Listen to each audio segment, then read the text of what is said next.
ଶ୍ରୀକୃଷ୍ଣଙ୍କ ପାଖେ ଯାଇ ଉଭା ହୋଇଲେ, ଅତି ବିନୟରେ ଯେ ବଚନ ବୋଇଲେ।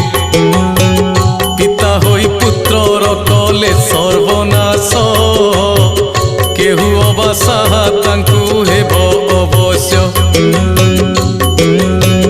ଦଣ୍ଡ ଦେବାର ଶକ୍ତି ଯାହାର ଥାଇ, ଅବଶ୍ୟ ସେହି ଯେ କ୍ଷମା ଦେଇ ପାରଇ।